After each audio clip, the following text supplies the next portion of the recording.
আমাদের অনন্য স্টোরি সকল প্রকার পার্ট গল্প দেখতে আমাদের চ্যানেলটি সাবস্ক্রাইব করে পাশে থাকা বেল আইকনটিতে ক্লিক করে অল নোটিফিকেশন অন করে দিন। আমাকে দেখার কি আছে? নূপুর মুখ গভীর করে প্রশ্ন ছুটতে একজন মহিলা বলে উঠল, তোমাকেই দেখবো মা, আমার ছেলের জন্য। বুঝলাম না। নূপুর, তুমি ঘরে গিয়া জামা বদলাইয়া একটু সাজো, আমি বলতেছি সব। বাবা কই? নিজের কাজে আছে, তুমি যাও। ছোট মা তাড়া দিয়ে নূপুরকে ভিতরে পাঠালো। এই নিয়ে জন্মের ঘাট তারা, একে কাঁধ থেকে নামানো মুশকিল, সে কথা ভেবে ছোট মার ঘাম ছোটে। নূপুর নিজের ঘরে ঢুকে পোশাক বদলে নেয়, তবে ঘর থেকে আর বের হয় না। রাতে বাবা এলে কিছু একটা ঝামেলা সে পাকাবেই আজ। এ বাড়িতে সে ছোট মায়ের কিংবা ভাইয়ের ভাগের অন্ন গিলছে না, তবে কেন ছোট মায়ের এত তাড়াশ তাকে বিদায় করার? নূপুর চুপ থাকার মেয়ে না। আজ বাবা বাড়ি এলেই একটা ঝামেলা পাকাবে বলে ঠিক করে নিল। সন্ধ্যের আগ মুহূর্তে মেহমান বাড়ি ছাড়লে নূপুর ঘর থেকে বের হলো। পেট আজকাল খাবার পরিমাণ হুট করে যেন দ্বিগুণ করেছে তার। আগে ছিল রোগা পাতলা, খাওয়া দাওয়ায় অনিয়ম, আর এখন তার পরিবর্তন এসেছে। এই পরিবর্তন মূলত মন থেকেই তৈরি। মন চায় নিজেকে সুন্দরী সুহাসিনী তৈরি করতে, সেজন্য এই সবটা বদলে যাচ্ছে ধীরে ধীরে। অবচেতন মন অপেক্ষা করে নিজেকে সুন্দর দেখার, অন্য একটা মানুষের চোখে সুন্দর দেখার। গায়ের রং বদলে নিতে ইচ্ছে করে নূপুরের খুব বেশি আজকাল। বারংবার মনে হয় ওই মানুষটা অনেক সুন্দর, মানুষটার গায়ের রঙও সুন্দর। তার পাশে দাঁড়াতে গেলে নূপুরকে লাগবে আকাশ জুড়ে এক টুকরো কালো মেঘ। ঠিক কি ভাবছে সে? লজ্জা লাগলো ভীষণ। সে অনির ভাইকে এত গভীরে কেন ভাবছে?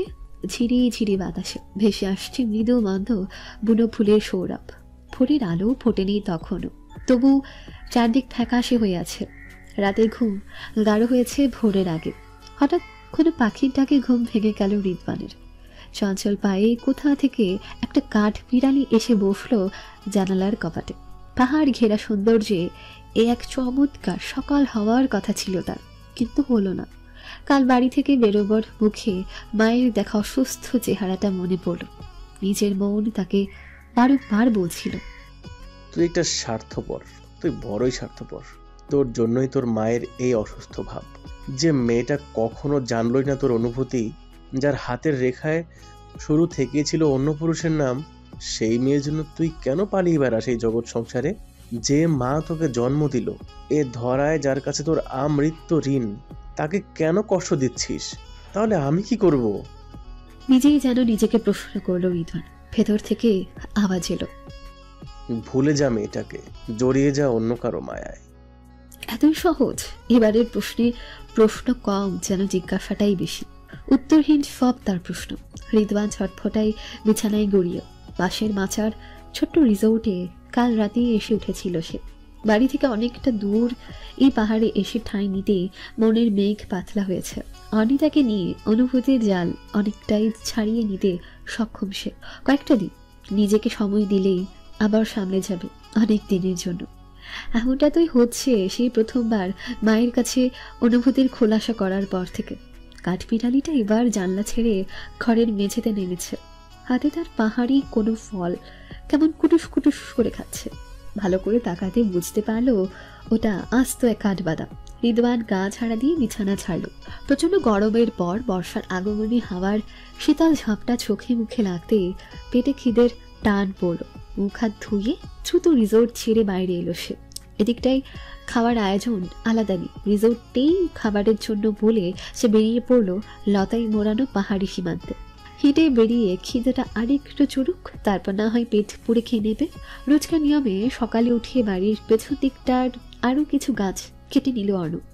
আজ প্রায় মাসখানেক ধরে সে একটা একটা করে মাঝারি আকারের করই আর কাঠ গাছগুলো কেটে রেখেছে।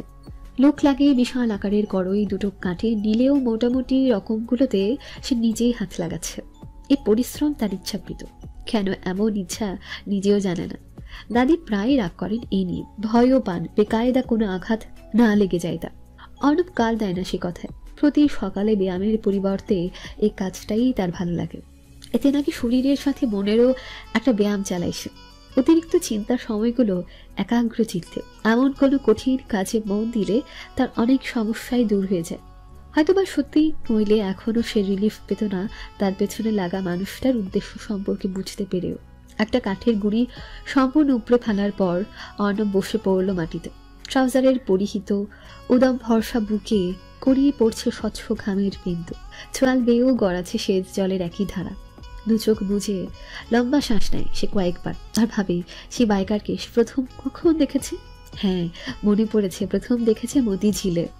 কারখানারই কোনো কাজ সংক্রান্ত বিষয়ে একজনের সাথে দেখা করেছিল সে, কিন্তু সেদিনের দেখাটা তখন মনে লাগেনি, যা লেগেছে পরশু সারা দিনের দেখায়। তার জমির কাগজগুলো এখনো তার হাতে আসেনি। কাগজপত্রের জন্য সাধারণ একটা জিনির কথা বলেছেন এসপি আঙ্কেল। অর্ণব আরও কিছু ভাবতে বসেছিল, কিন্তু সুযোগ হলো না। রুজিনা খালা খবর দিলেন বাড়িতে একটা চিঠি এসেছে। এত সকালে চিঠি? অর্ণব বাড়ির ভেতর প্রবেশ করতে দেখতে পেল সোফার উপর একটা সাদা খাম। চিঠির খাম নয়, বরং অতি সাধারণ একটা খাম। হাতে তুলে খামের এপিঠ ওপিঠ দেখে সে রুজিনা খালাকে প্রশ্ন করল, এটা কে দিল? গেটের সামনে একটা বাসায়া কইল এটা অর্ণব ভাইয়ের চিঠি, একটা লোক দিয়া গেছে। বাচ্চাটা কে? ওই যে রাস্তার ওই পার বাড়ি, আদিব না কি নাম। রুজিনা খালা স্পষ্ট জবাব দিতে পারলেন না। অর্ণব চিনতে পারল না আবিদটা কে। সে খামটা নিয়ে নিজের ঘরে এলো। আপাতত গোসল দরকার, নাস্তা সেরে অফিসে যাবে। খামটার দিকে আরেকবার নজর বুলিয়ে রেখে দিল খাটের উপরে। গোসল শেষে তৈরি হয়ে নিচে নেমে নাস্তা খেয়ে সোজা বেরিয়ে পড়ল অফিসের জন্য। মনে রইল না সে চিঠির কথা তার, তবে অফিসে কাজের ফাঁকে অনেকবার মনে পড়ল কাল রাতের ছোট ছোট বার্তাগুলো। সকল পরিশ্রমের ক্লান্তির মাঝে তাকে শৈত্য প্রবাহের মতো শীতল করে গেল শৈশব কথাবার্তা। না চাইতেও মনে পড়তে লাগলো শ্যামবরণ মুখের ছলছল দুটো কৃষ্ণ কালো চোখ। গোফওয়ালা জলাদ নাকটা কেমন বলেন তো? প্রথম বার্তা এটাই ছিল কাল রাতে। দ্বিতীয়টা এলো একটু পরে। লেখা ছিল, মরুভূমি এত শুকিয়েছে কেন বলেন তো? আমার না আপনাকে একটু কাঁদাতে ইচ্ছে করছে, কাঁদবেন? অর্ণব চায় না তাকে প্রশ্রয় দিতে, কিন্তু কাল রাতের একাকিত্বে ওই বার্তাগুলো তাকে শঙ্ক দিচ্ছিল খুব। পরের কিছু বার্তা ছিল, রাতের খাবারে কি খেয়েছেন? আমি আজকে কাঁচকলার ভর্তা করেছি, যার টেস্ট ছিল, ইস, দেখলেই জিভে জল চলে আসবে আপনার। আমি সংসারের কাজ জানি না, কিন্তু জেনে নিব ভাবছি। একের পর এক লিখেই চলছিল মেয়েটা। ঘড়ির কাঁটা 12 ছুঁতে অর্ণবের রাগ হলো। পড়াশোনা বাদ দিয়ে মেয়েটা সব কি করছে? অনেকগুলো বার্তার পর অর্ণব একটা জবাব লিখল, আর একটা যদি বাজে মেসেজ আসে তো বাড়ি এসে যাবকে যাব, মনে রেখো।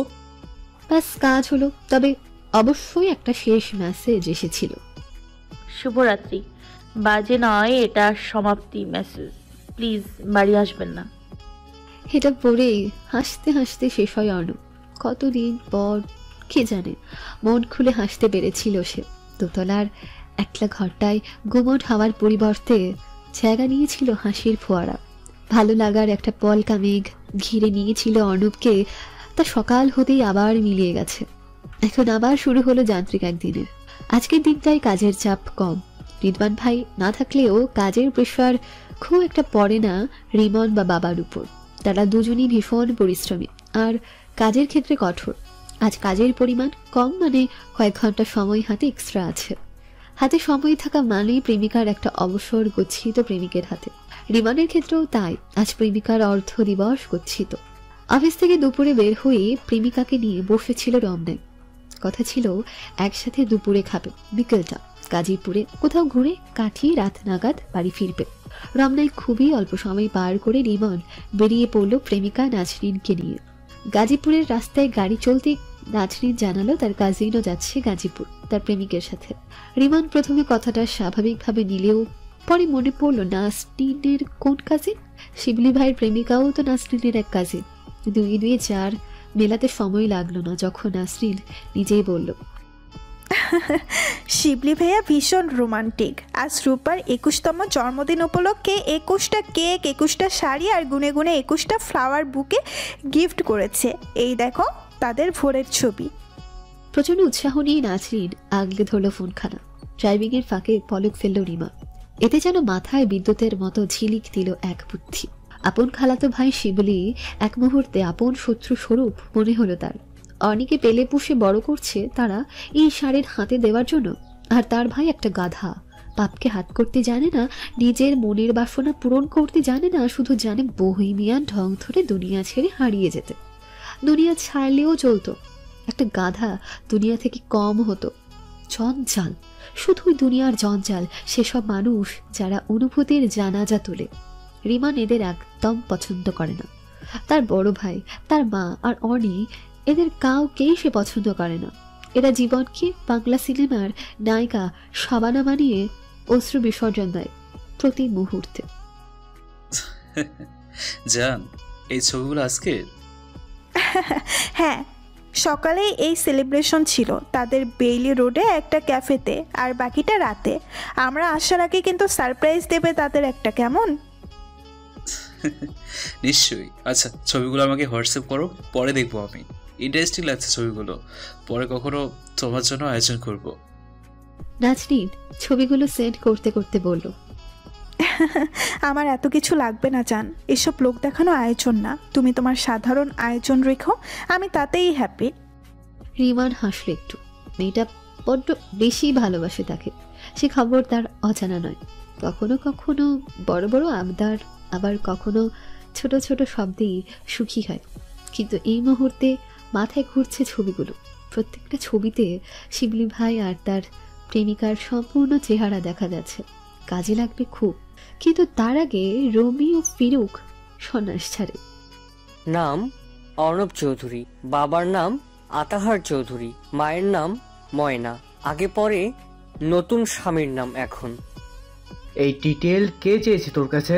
তোকে বলেছি খোঁজ নে অর্ণবের চলাফেরা, কোথায় যায়, কি করছে, কার সাথে দেখা করছে। আর হ্যাঁ, কোর্ট কাছারির দিকটা বেশি খেয়াল রাখবি। এই মাসের শেষেই আমি সব কাগজ জমা দিব ব্যাংকে। তার আগে অর্ণব কিছুতেই যেন সন্ধান না পায় দলিলপত্রের।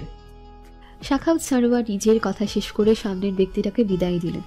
কোম্পানি নতুন লোন স্যাংশনের পেছনে পরিশ্রমের শেষ নেই, তবুও শেষ মুহূর্তে এসে নজর পড়েছে অর্ণবের উপর। লোভের উপর তার পুরো জীবন কেটে গেছে, এখন সেই লোভ পাপে পরিণত হচ্ছে। অর্ণব যে সম্পত্তির মালিক হতে পারে, সে সম্পত্তি তো তারও হতে পারে, এমন ভাবনা যেদিন থেকে মাথায় চড়েছে সেদিন থেকেই পাপ পুণ্য ভুলে বসে আছে। অর্ণবের পেছনে লোক লাগানোর অনেকগুলো কারণও আছে। আপাতত প্রথম কারণ অর্ণবের সঙ্গ যাচাই করা। এই বৃষ্টি, তোর ফোন বাজছে, ধরিস না কেন? আম্মু, কাজটা শেষ হয়ে আসছে, তারপর ধরছি। হাতের আইসক্রিম বক্সটা অর্ণির ব্যাগে ভালো করে পলিতে মুড়িয়ে দিল বৃষ্টি। আজ অর্ণিও বাড়ি চলে যাবে 2-3 দিনের জন্য, তাই বৃষ্টি নিজের বানানো আইসক্রিম দিয়ে দিচ্ছে সাথে। অর্ণি বারবার বলছিল লাগবে না, এগুলো কি খাবে। বৃষ্টি জেদ ধরেছে, নিতেই হবে। অর্ণি এক বিছানায় একসঙ্গে থেকেও বৃষ্টি আপুর মন বোঝে না, এ নিয়ে বড় আক্ষেপ বৃষ্টি। কিন্তু মুখ ফুটে সে বোঝাতেও চায় না কিছু। একবার অর্ণ ভাই তার হোক, তারপর বুঝবে গাধিটা। জবরদস্তি আইসক্রিমটা দিয়ে অর্ণিকে বিদায় করে বৃষ্টি নিজের ঘরে গেল। ফোনটা তখন মায়ের ঘরে ফেলেই সে নিচে গিয়েছিল। মা বলল কল আসছে, তাই আবার মায়ের ঘরে গিয়ে ফোন নিল। 5টা মিসড কল। অচেনা নাম্বার থেকে কি হতে পারে? বান্ধবীরা কেউ তো অচেনা নাম্বার থেকে দেয় না, তবুও ব্যাক করলো সে। সেকেন্ড 5 মধ্যে উপাসের ব্যক্তির আওয়াজ এলো, থ্যাঙ্কস গড। নাহিয়ান? অফকোর্স, চিনতে সময় লাগছে। সেটাই কি স্বাভাবিক না? একটু থামলো নাহিয়ান, তারপর আবার বলল, কেমন আছো? এটা জানতে কল করেছো? আরো অনেক কিছু, মিস করছিলাম তোমায়। গত 2 বছর করনি? বৃষ্টি, আমাকে ক্ষমা করে দাও। পরিস্থিতি তখন সত্যি এমন ছিল যার কারণে তোমাকে দূরে সরিয়ে রাখতে হয়েছে। বিশ্বাস করো, প্রতিটি দিন কি নিদারুণ কষ্টে কেটেছে আমার, তা বলে বোঝাতে পারবো না। সেই কষ্টে তোমাকে পাশের বাড়ির এক মেয়ের সাথে প্রেম করতে হয়েছে, সস্তা হোটেলে ঢুকে চুমু খেতে হয়েছে। বৃষ্টি? কি বৃষ্টি? হ্যাঁ, আরো কি কি করেছো বলবো? থাক, একজন সম্মানিত ব্যাংক অফিসারের আন্ডারপার্টার না খুলি, এতে তুমি লজ্জা না পেলেও আমি নিজেই পাবো। নাহিয়ান সত্যি এমন সব কুরুচিপূর্ণ কিছু কাজ করেছে গত 2 বছর। আবার পজিশন রক্ষায় বৃষ্টির থেকে দূরে থেকে শান্তিও পায়নি। একসময় সত্যিই ভালোবাসত এই মেয়েটাকে, কিন্তু বাসার সাহেব কখনোই নিজের মেয়ের পাশে পোষা জীবন ধারণকারী ছেলে চান না। এখনো টের পেলে হয়তো নাহিয়ানের উপর ঝড় বইবে, তবে নাহিয়ান এখন যথেষ্ট বুদ্ধি খাটিয়ে আগাতে চাইছে। তার বৃষ্টিকে চাই, আবার বৃষ্টির বাবার শীতল দৃষ্টিও। কিন্তু তাকে পাগলের মতো ভালোবাসত যে মেয়েটা, সে এখন বদলে গেছে বলে মনে হচ্ছে। দীর্ঘশ্বাস ফেলে সে বৃষ্টিকে কিছু বোঝাতে চাইল, কিন্তু বৃষ্টি সে সুযোগ দেয়নি। কল কেটে নম্বরটা ব্লক করে দিল। যে ঝড় অনেক আগে নেমে গেছে তা আর না উঠুক। সময়ের সাথে সাথে মনের ঘা দূর হয়েছে। সে ঘায়ের জায়গায় নতুন প্রলেপ পড়েছে অর্ণব ভাই নামের। এই প্রলেপ আজীবন থাক, এখন এটাই চাওয়া। অফিসের ছোট কামরায় বসে এ মাসের বিলের বাজেট চেক করছে। মাসে হলেই যে টাকার বাজেট কোনো দেয় ম্যানেজার সাহেব, তা নিয়ে বছর 3 হলো অর্ণবের খুব খাটতে হয় না। ছোট দাদার খুব কাছের একজন বন্ধুর ছেলে তার অ্যাকাউন্টেন্ট ম্যানেজার হওয়ার সুবাদে অনেক কাজ সহজ হয়েছে। ভরসার জায়গায় তার জীবনে খুব কম মানুষের নামই আসে, তার মধ্যে তার অ্যাকাউন্ট ম্যানেজার বদরুদ্দিন একজন। খুব মনোযোগ দিয়ে কাজ করছিল অর্ণব, তখনই ম্যানেজার আঙ্কেল এসে দরজায় কড়া নাড়লে। অর্ণব চোখ তুলে তাকিয়ে দেখল কাজের দরজার ওপাশ সে ম্যানেজার আঙ্কেল। আসুন আঙ্কেল। সরি ম্যানেজার সাহেব। অফিস রুলস ফলো করতে ভুল হয় প্রায়, তবুও অর্ণব চেষ্টা চালায় নিজ সাম্রাজ্যের নিজেকে প্রথম নিয়মে রূপ দেব, তাছাড়া সমৃদ্ধ হওয়া নিষ্ফল। বদরুদ্দিন সাহেব ভেতরে ঢুকতে কিঞ্চিত বিষণ্ণ চোখে তাকায় অর্ণবের দিকে। বসুন। এবার তোমার সাবধান হওয়া উচিত। কোন ব্যাপারে? কাল তুমি কারখানায় ঢোকার পরে দারুণ খেয়াল করেছে একজনকে। তোমার বাইকের পিছনে ছিল আরেকটা বাইক। ও, আপনারাও তাহলে টের পাচ্ছেন সবাই? হেলে নিও না সব। সামনে বড় একটা কাজ হাত দিব। অল্প কয়েকদিনের মাঝেই কোটি টাকা ঢুকবে তোমার অ্যাকাউন্টে। বাড়িটা ছাড়া তোমার বাবার সকল সম্পত্তি ব্যাংকের কাছে অলরেডি জমা হয়ে গেছে। আবার দ্বিতীয় আরও একটা সম্পত্তি রাখার চেষ্টায় আছো। বুঝতে পারছো কি হচ্ছে বা হতে পারে? ম্যানেজার সাহেব ফর্মাল আচরণ বাদ দিয়ে সরাসরি কথা বলছেন অর্ণবের সাথে। অর্ণব অনুভব করে বদরুদ্দিন সাহেব চিন্তিত তাকে নিয়ে। বাবা না হোক, বাবার মতো স্নেহে জড়িয়ে রেখেছেন তাকে মানুষটা। কি করার আছে তাতে বলুন তো? আমি যে ব্যাংক পর্যন্ত দৌড়াদৌড়ি করি, সে খবর নিয়ে যদি হাওয়ায় ভেসে বেড়াই, আমার কি করার আছে? এখন কি হাওয়াকে বলবো দরজা বন্ধ করে বসো যতক্ষণ না আমার কাজ শেষ হয়? কে বা কারা আমায় এত পছন্দ করে, লেজের মতো পিছে লাগলো সেসব নিয়ে ভয় পেলে তো কাজকর্ম করতে পারবো না। অর্ণবের কথার পর বদরুদ্দিন সাহেব আর এই কথায় আগালেন না। অফিসিয়াল আলাপ সেরে তিনি চলে গেলেন। অর্ণব হাতের ঘড়িতে সময়টা দেখে ফোন হাতে নিল।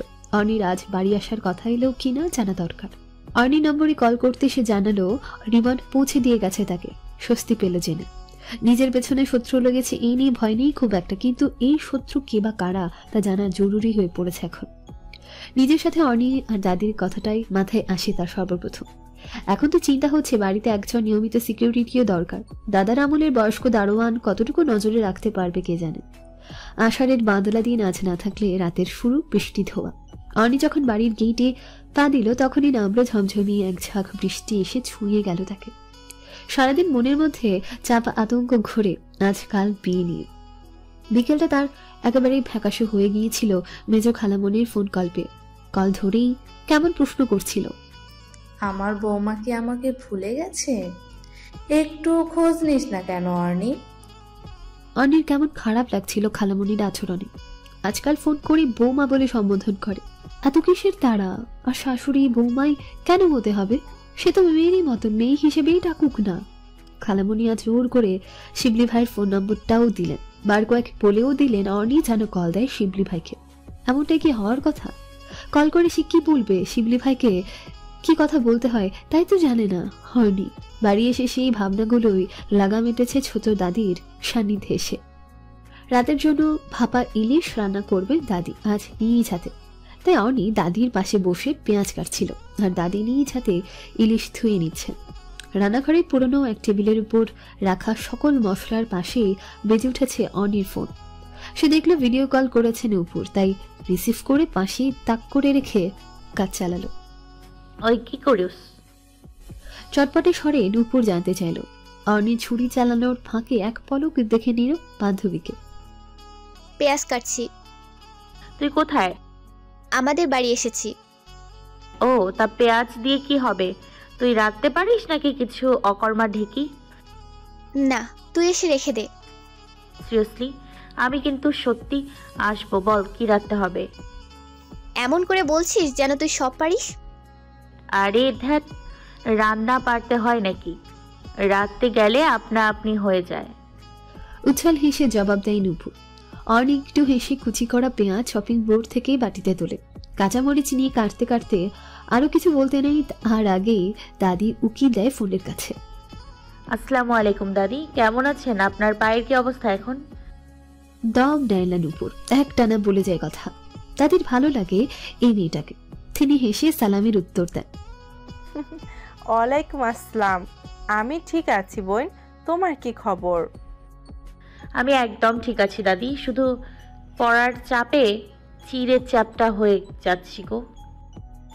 এখন তো হইবাই, পড়া ছাড়া কি আছে জীবনে আর? আছে গো দাদি, পড়া ছাড়া জীবনে নাগর আসবে। বিয়ের শাদী হবে, বাচ্চা কাচ্চা হবে, তোমার মতো নাতিপুতির দাদি হব, আরো কত কি। ইস, এর যে এখনই কত রং মনের মধ্যে। তা আসো না একদিন আমাগো বাড়ি, তোমার লগে কথায় কথায় মেলা জমাইতে পারি। আমার নাতিরা তো একেবারেই মরা মাছ। কথাটা বলতে বলতে দাদি তাকান অর্ণির দিকে। নূপুরের সাথে দাদির পরিচয় হয়েছিল হাসপাতালের কেবিনে। দাদি অসুস্থ হয়ে হাসপাতালে ভর্তি হলো যেবার, অর্ণি তখন কলেজে। খবর পেল এক টিচার মারফত, কিন্তু সে তখনও একা রাস্তায় চলতে জানে না। নূপুর নিজেও খুব চেনে তা নয়, তবুও সেদিন অর্ণিকে কেমন আগলে নিয়ে ছুটে গেল হাসপাতালে। খুঁজে খুঁজে কেবিন বের করে নিল।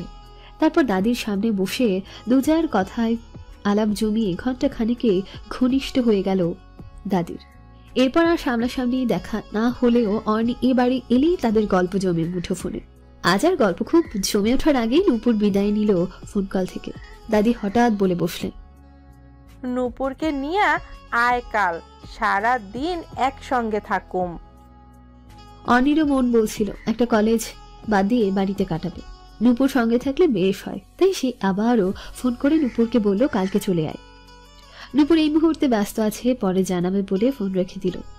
ভেজা ঘাসের উপর পা ছড়িয়ে বসে আছে রিদওয়ান। গায়ে মাথায় বৃষ্টি, শেষের শীতল হাওয়ার দাপট তার গা কাঁপিয়ে জানা দিচ্ছে বর্ষা এসেছে, বরণ করো বাহু ফেলে। সেও বরণ করার নিমিত্তে যেন বসে আছে এই রাত দুপুরে। ফোনে নেটওয়ার্ক এই পাহাড়ের গায়ে বড্ড দুর্বল, তবু একটু একটু যা আছে তাতে দু একটা ছবি স্পষ্ট। আজ বিকেলে রিমন কিছু ছবি আর ভিডিও পাঠিয়েছে তাকে। সারা সন্ধ্যা বৃষ্টি, লোডশেডিং আর দুর্বল নেটওয়ার্ক তাক ইচ্ছে মতো জ্বালিয়ে সবে দুটো ছবি ডাউনলোড হলো। ছবি দুটো যেন তার কলিজা বরফকারী হয়ে স্পষ্ট হয়েছে।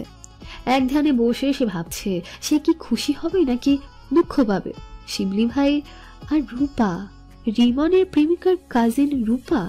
তবে এত নাটক কেন করছে শিবলি ভাই? কিসের দায়? নাকি অন্য কোনো কারণ? যাই হোক, রিদওয়ানের আজ চাঁদ রাত, সে তো সেলিব্রেট করবে। কিভাবে করবে? বৃষ্টি নামুক, বৃষ্টি বিলাস করবে আজ রাতভর। হঠাৎ দুহাত ছড়িয়ে চেঁচিয়ে উঠল রিদওয়ান, হে প্রকৃতি বর্ষণ করো আজ, মন খুলে আমি তোমার তরে তলিয়ে যাব আজ মেঘ মেদুর সেই মেয়েটির নামে। সকাল সকাল ঝড় বৃষ্টি মাথায় করে বাড়িতে পা রাখলো রিদওয়ান। অফিস টাইমে এখন অনেকটা বাকি, তবুও সে গোসল ফিরে দ্রুত তৈরি হলো অফিসের জন্য। রান্নাঘরে এখনো নাস্তার আয়োজন হয়নি, তাই নিচে নেমেই রিদওয়ান মাকে বলল, ইজি টু রেডি কিছু হবে খাওয়ার জন্য? এত জলদি কেন? কাজ আছে। দাঁড়া বলে রায়না বেগম ফ্রিজ থেকে পিনাট বাটার আর পাউরুটি বিস্কুট এগিয়ে দিলেন। রাতে দুধে জাল করে রেখেছিলেন পুডিংয়ের, কিন্তু মন ভালো না থাকায় বানানো হয়নি। এক গ্লাস দুধও এগিয়ে দিলেন ছেলের দিকে। রিদওয়ান ব্যস্ত হাতে পাউরুটি দুধে ভিজিয়ে খেয়ে নিল। 2 পিস রুটি আর গ্লাসের বাকি দুধটুকু খেয়ে মায়ের কাছে জানতে চাইল আব্বু কোথায়। রায়না অমনোযোগী আর খুব বেশি চিন্তিত থাকায় সময়ের খেয়াল করলেন না। ছোট করে জবাব দিলেন, অফিসের জন্য তৈরি হচ্ছেন বোধহয়। রিদওয়ান এবার বাবা মায়ের ঘরের দিকে পা বাড়ালো। দরজায় দাঁড়িয়ে নক করলো বার দুয়েক, কিন্তু কোনো সাড়া পেল না। বাধ্য হয়েই ভেজানো দরজা খুলে ভেতরে ঢুকলো। বাসার সাহেব ঘুমিয়ে আছেন বা কাত হয়ে, তাই দরজা থেকে মুখটা স্পষ্ট চোখে পড়ছে। ঘুম এখনো গভীর বুঝতে পেরে সে আর ডাকলো না বাবাকে। বাবার ঘর থেকে বেরিয়ে দোতলায় নিজের ঘরে ঢুকে অফিসের ফাইলপত্র নিয়ে বাড়ি থেকে বের হয়ে গেল। রিদওয়ান চলে যাবার প্রায় ঘন্টা খানিক পর রিমন এলো নাস্তার জন্য। তখন রায়না বেগম খেয়াল করলেন বড় ছেলের অফিসে যাওয়ার ব্যাপারটা। তারপর আবার মনে হলো রিদওয়ান তো সবসময় বাবা আর ভাইয়ের 1 ঘন্টা আগেই উপস্থিত হয় অফিসে, তাদের চেয়েও নিচু পদে আছে বলে। কথাটা ভাবতেই ভেতর থেকে প্রলম্বিত শ্বাস বেরিয়ে এলো তার। রিমন লক্ষ্য করলো মায়ের উদাসীনতা। কি হয়েছে আম্মু? কিছু না তো, পরোটা বানাইছি, পাউরুটি খেয়ে যেতে পারবি না? তুমি বসো তো এখানে, তোমাকে চিঠিয়ে তো লাগছে। রিমন মায়ের হাত ধরে বসিয়ে দিল নিজের পাশের চেয়ারটাতে। তুই তো নিজের জন্য একজনকে পছন্দ করেছিস, তা কি তোর বাবা জানে? হঠাৎ এই কথা? বল না, তোর বাবা কি জানে? মেনে নিয়েছিস সব? আম্মু, আব্বু, তুমি আমাদের ভাই বোনদের সব খবর জানো বলে কি আব্বুও জানবে নাকি? আব্বু কেমন তা তো জানো না। নাজরিনের কথা এখনই বলা যাবে না। তুমি কি এই নিয়ে চিন্তিত? রায়না বেগম জানেন তার 3 সন্তানের মধ্যে একমাত্র রিদওয়ানটাই উদাসীন জগৎ সংসারের হিসেব নিকেশে, কিন্তু মনের জগতে সে সবচেয়ে সৎ আর ধনী। রিমন কিংবা বৃষ্টি কখনোই বৈশ্বিক ব্যাপারগুলোতে এক চুল ছাড় দেওয়ার মানুষ নয়, আবার মনের দিক থেকেও তাদের একই নীতি। কিন্তু রিদওয়ানটা বড্ড বেশি সৎ। মনের খোরাকের জন্য সে কখনোই না বাবার সাথে যুদ্ধ ঘোষণা করবে আর না বৈষয়িক কোনো ব্যাপারে মনোযোগী হয়ে নিজেকে এগিয়ে নেবে। রায়না বেগম জবাব দেন না রিমনের কথার। রিমন আর কিছু জানতে না চেয়ে নাস্তা শেষ করে। অফিসে যেতে এখনো অনেক দেরি, তবু তাড়াতাড়ি বের হচ্ছে আজ এক বন্ধুর সাথে দেখা করার কথা। সন্ন্যাসী বাবুর জন্য শেষ একটা উপহার আজই করবে সে, তারপর আর কোনো হেল্প সে করবে না যার দায় সে উঠালে অন্যরা ঠিকঠাক আগাতে পারে না। সে তো রিদওয়ানকে কালই টাটকা ভিডিও পাঠিয়েছিল, কই এখন অব্দি নো রেসপন্স। এমন নির্লিপ্ত মানুষের উপকার করে মজা নেই। রিমনও নাস্তা শেষে বেরিয়ে পড়ল। এত সকালে 2 ছেলে কোথায় গেল মা রায়না নিজ ভাবনাই তা খেয়াল করলো না। তিনি এখনো রাতের সেই ঝগড়ার রেশ কাটিয়ে উঠতে পারছেন না। সংসার জীবনের 30 বছরে কাল প্রথম তিনি স্বামীর মুখে মুখে তর্ক করেছেন, করতে বাধ্য হয়েছেন। চমৎকার এক সকাল হবে আজ, এমন ভেবে ভেবে রাতের ঘুম হারাম করেছিল নূপুর। কিন্তু এ কি হলো? ঘুম ভাঙতে বৃষ্টি। সকাল সকাল বৃষ্টি মানে দিনটা কাটবে বিশ্রী। স্বগতোক্তির মতো করে বলল সে। বিছানা ছেড়ে বাথরুমে ঢুকতে গিয়ে টের পেল দরজা বন্ধ। বাবা ছোট মায়ের বাথরুম রুমের ভেতরে। বাথরুম শুধু 2 ভাই বোন আর ছুটা কাজের বুয়া আর মেহমান এলে ব্যবহার করে।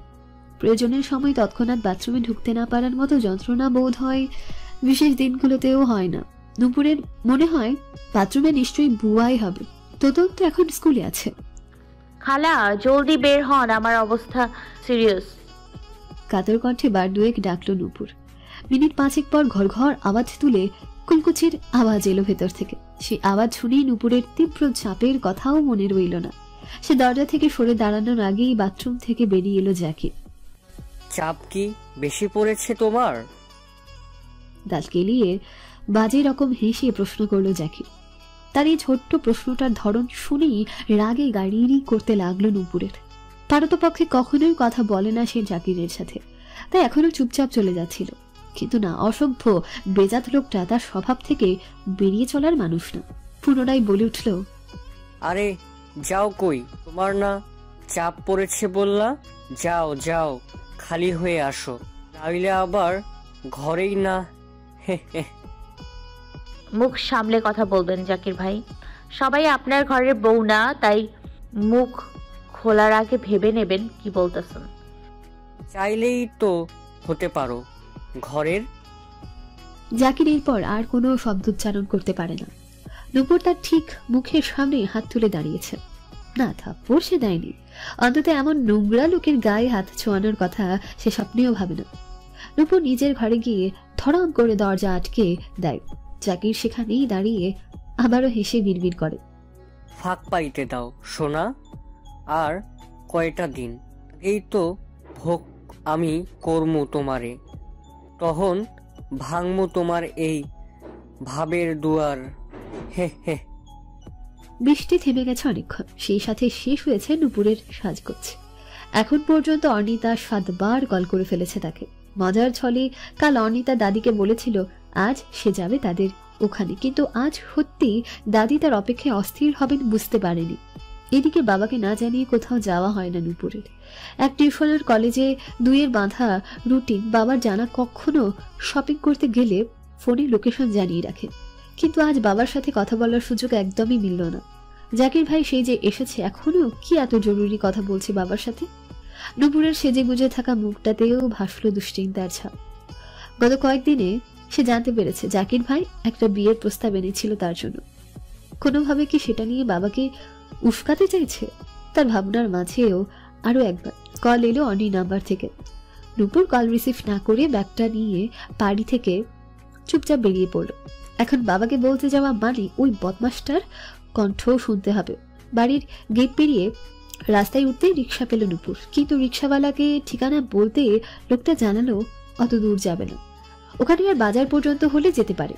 একা একা অত দূর রিক্সা বদল করে যাওয়াটা একটু ভয়ের লাগলো। অনেক খালার বাড়ি চেনা তার, সেখানে হলে স্কুটি নিয়ে চলে যেত, কিন্তু উল্টো পথে অনিদের বাড়ি, তারপর রাস্তা তার চেনা নেই। কিন্তু অত ভেবেও কাজ নেই, এখন বেরিয়ে যখন পড়েছে আল্লাহ ভরসা। রিক্সায় বসে অনি তাকে কল করলো সে।